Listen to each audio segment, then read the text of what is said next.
So thank you for joining, everyone. We're already at the start of another spring semester. And we're glad to have this opportunity to just meet with everybody and talk a little bit about the capstone, how we're going to work together over the course of this semester.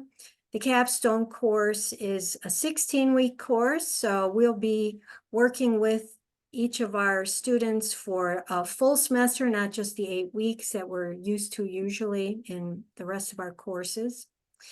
We like to take this opportunity to bring everybody together. Many people may have questions they would like to discuss.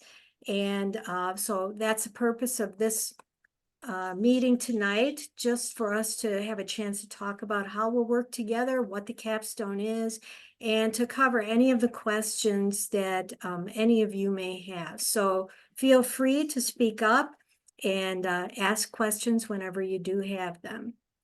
I'm going to turn it over now to Dr. Crive to talk about the syllabus a little bit and some of the main things that we have in there.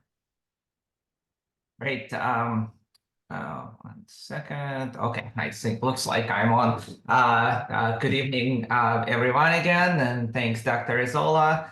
I am Jacob Crive, and I'll be one of the instructors in this course, and we'll be working directly with some of you.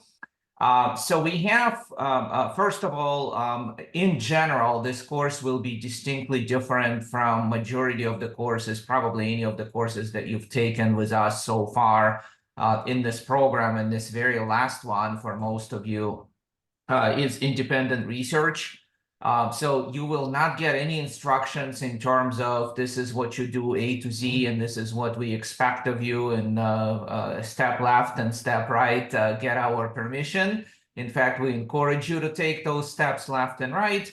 And the project will be about you no matter which option you choose.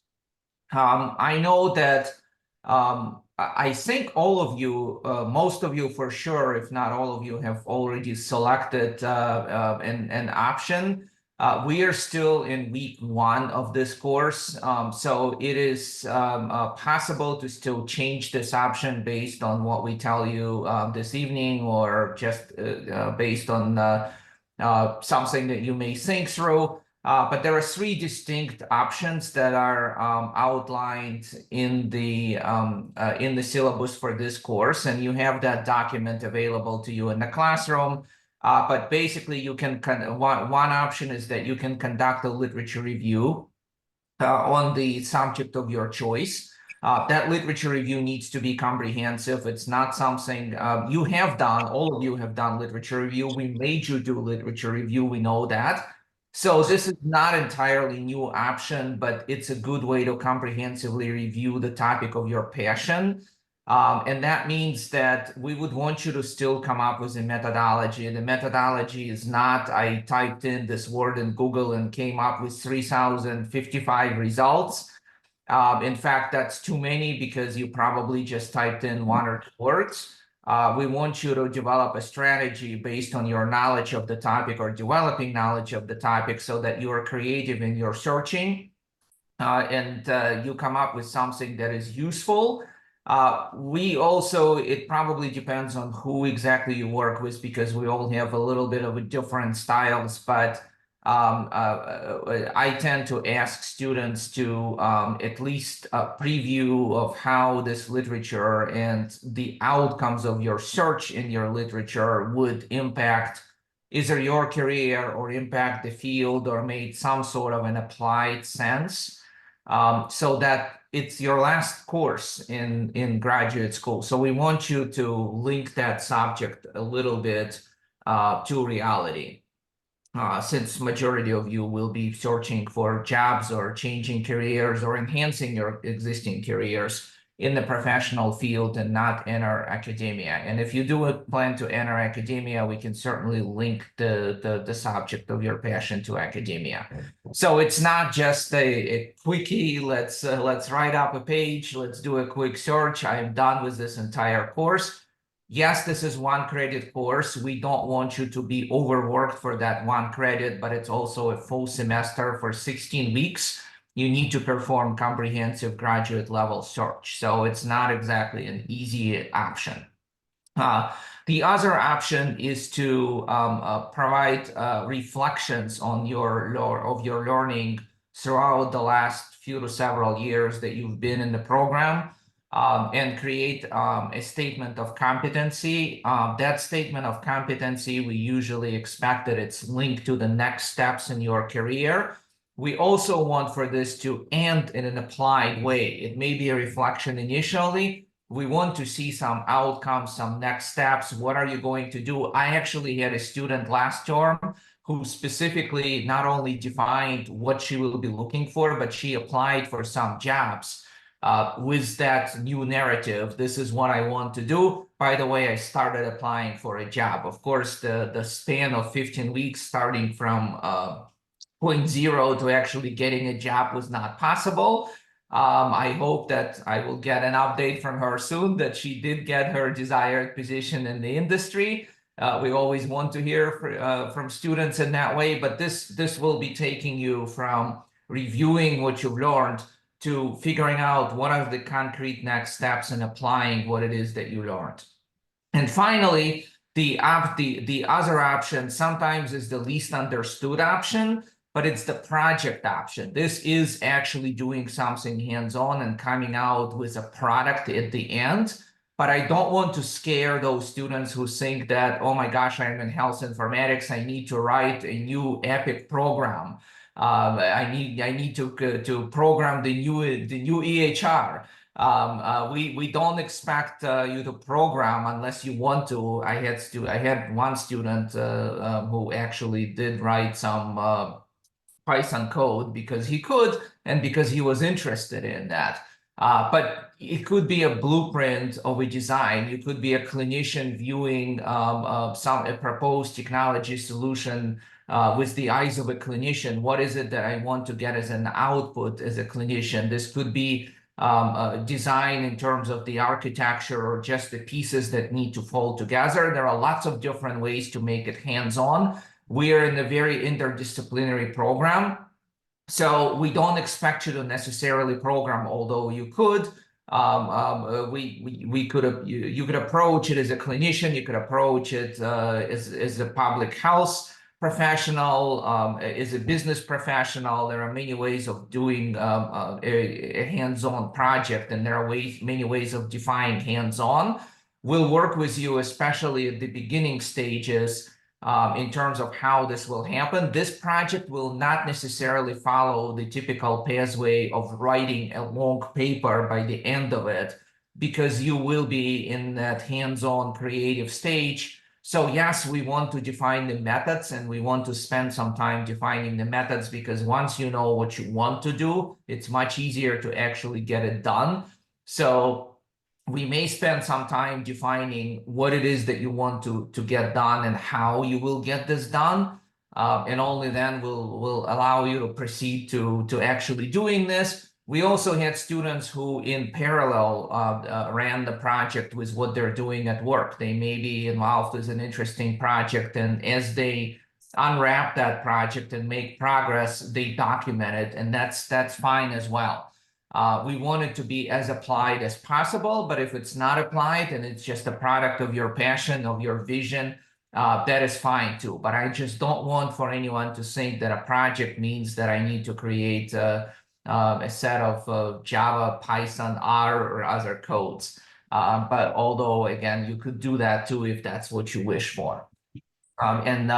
We also understand between all of us faculty, we understand each other's interests, research interests, teaching interests. If your interests change, we might reallocate you knowing each other's interests and strengths. But we sort of made some pre-allocations already based on what you told us so far. Again, this week is the formative week when you can still change your mind if you already made up your mind. You don't have to. If you made up your mind, then you're fine based on what I just told you. But before the end of this week, we want for everyone to lock in the option of their choice. Any questions about the options?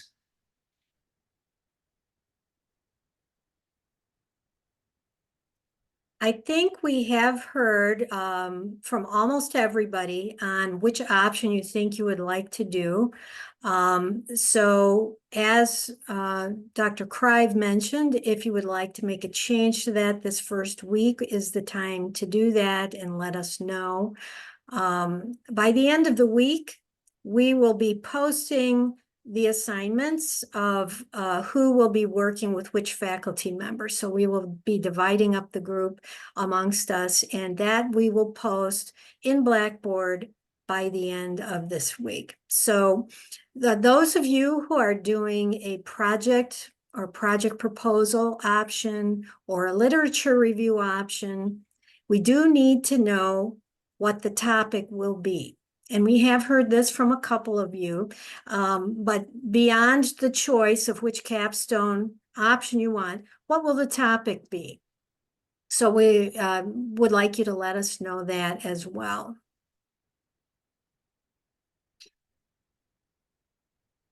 I'll just leave a second for any questions. Feel free to pop in if you have any questions.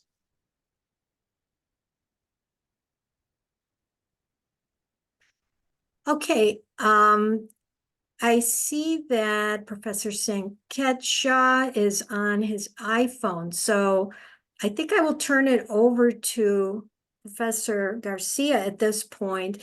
I know that Dr. Crive has talked about the options already, but there are some other aspects to how we'll work together over this semester. So would you like to make a few comments along those lines? Professor Isola. So, as Dr. Crive and Professor Isola have already mentioned, there are 3 projects that you can select, 3 options you can select from for this course. And I have had a lot of students, once they pick their option and start going through the course materials, where they get a little bit confused and they think, oh, do I also have to do a research paper? And the answer is no. You're picking one of 3. So just be mindful when you're reviewing class materials that you're only doing the pieces for the option that you've selected. So if you're doing the narrative, you don't also have to do a research component to that narrative. Likewise, there's not a project proposal for the narrative. So just keep that in mind when you're looking at the materials. What we will ask you to do if you are doing the literature review or the project is that you send us your proposal, and what we'll do is we'll work with you. So, you know, we're all experts in our respective fields, and we'll try to help you narrow that. We don't want you taking a big bite out of the elephant. This is really and it's, Professor Sul, you said this so well last semester, and I think what you said is this is a low stakes opportunity for you to explore your passion. So that's really what we want you to do, and we'll help you dial it in, and that's what we're here for. So we will give you constructive feedback on helping you narrow that down, and that's kind of what we're here for the entire course. So I will turn it over to Professor Isola to talk about the discussions in the course. Thank you. If you have looked around in Blackboard at all, you may notice that there is a link there for discussions. Oh, I see that there's a question from Alina. What is the deadline to submit the topic? We need to know by Thursday so that we can post by Friday. If you haven't decided for sure on your topic, that is something you can talk about with your faculty mentor. Maybe you have a little bit of an idea of what is of interest to you, and then you can refine that idea by talking with them about it. So give us whatever your idea is, and then your faculty mentor can work with you from there.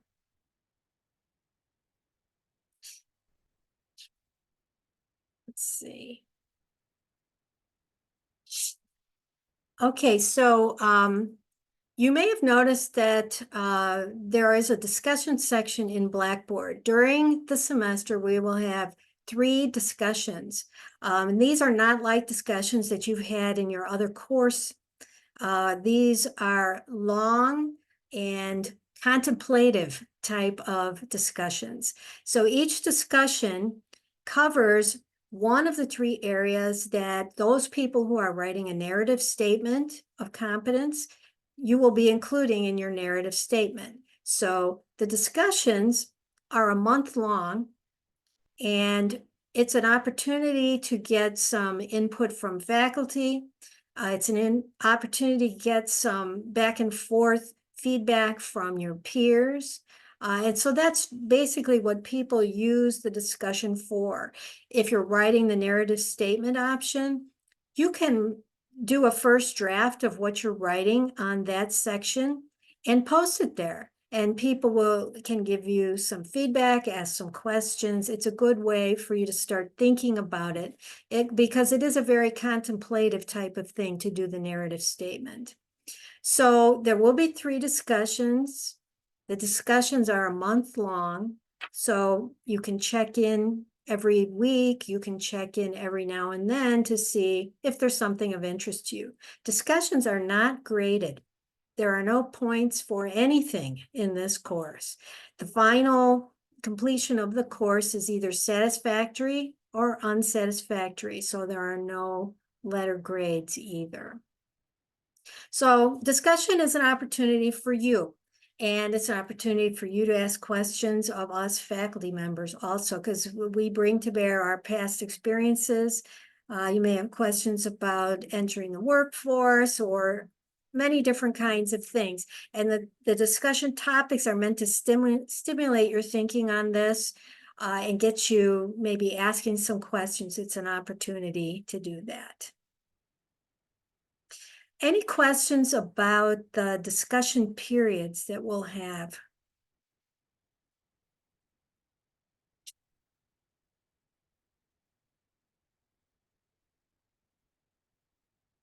Okay, then the last thing I want to cover is about the timeline and calendar for the course. We've developed a capstone timeline that takes you all the way through all the weeks. So take a look at that timeline, and you will see that some of the items on there are highlighted for you in red.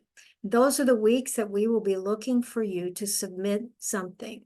And all of your submissions can be sent in through Blackboard. So there is an assignment submission link, and you can submit as you go. The first submission that we're looking for will be the week of January 22nd, or the 3rd week of the semester.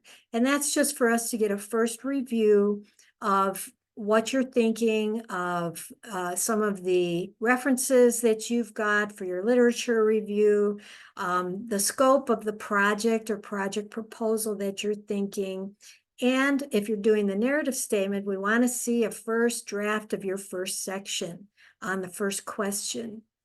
So you'll see that in the capstone timeline. We've laid that out for you, and we have found that this is a pretty successful way to work your way through the semester. Sometimes people think, oh, we have so much time, I don't need to get started on it right away. And we found that that can lead to trouble at the end, an emergency, trying to hurry up and get things done. This timeline walks you through it and gives plenty of time at the end so that there's really no problem with most people finishing the capstone in the time designated for the semester. So take a look at that timeline. Take note of the red sections there, which highlight when we want to see a submission. And you can talk with your faculty mentor about anything specific to you, but that's generally the schedule that we'll be following through the semester. Any questions about anything you may have seen on the timeline, or requirements on when to submit anything?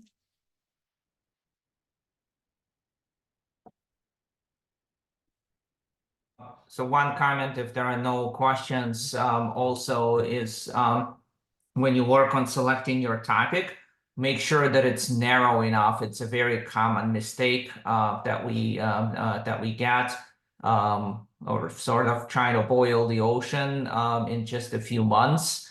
we don't want you to work that hard for one credit, but more importantly, we don't want you to broaden it too far when you do a lot. And something was done and a lot was done and a lot was written, but there is no outcome or there's no specific outcome. So for example, we've had something typical. I want to work on a project or literature review for oncology. That's too broad. There are a lot of different oncology subfields and specific cancer issues. You would want to select one, maximum two, but ideally one to work with. We don't want you to just work in general on CDS or EHR. We want for you to get more specific. And then it's really up to you how to drive the amount of work that you do. We certainly will guide you in terms of our minimum expectations. We did have students who have voluntarily done more work because they thought that it would be applicable to their success in searching for a job or in their careers that they're already in. We'll happily support you if that's what you want to do, but you're certainly not required to do a lot more than the requirement for the course. The faculty mentor and the students working back and forth iteratively through the whole semester is really the way that this works. So key to this is us reviewing what you've got and then giving you feedback, asking you questions to help you dig deeper in certain areas. Or like Dr. Krive said, getting you to narrow the topic so that it's focused enough, or getting you to narrow down the scope of a project or project proposal so that it's something that's practical and potentially useful to you. So we will be giving a lot of feedback. When you submit your work, submit it. I've had people submit the PDF documents. That makes it very difficult for us to give feedback right in your document. So give us the Word documents so that we can put our comments right into it. The syllabus recommends, use the 7th edition of APA. That's fine. We can update that in the syllabus. Any other questions? It's also an option if you would like to set up a phone call to talk directly one-on-one with your faculty mentor. That's something you can ask for as well if you have questions. So feel free, once we make these assignments by the end of this week, to reach out. Some students work entirely by email throughout the whole semester, and that's fine too. Posting in Blackboard when they submit their assignments, that's fine. Others like to have phone calls and discuss things a little bit more. That's fine too. So feel free to ask for that if that's something that you would like to do. Any other questions?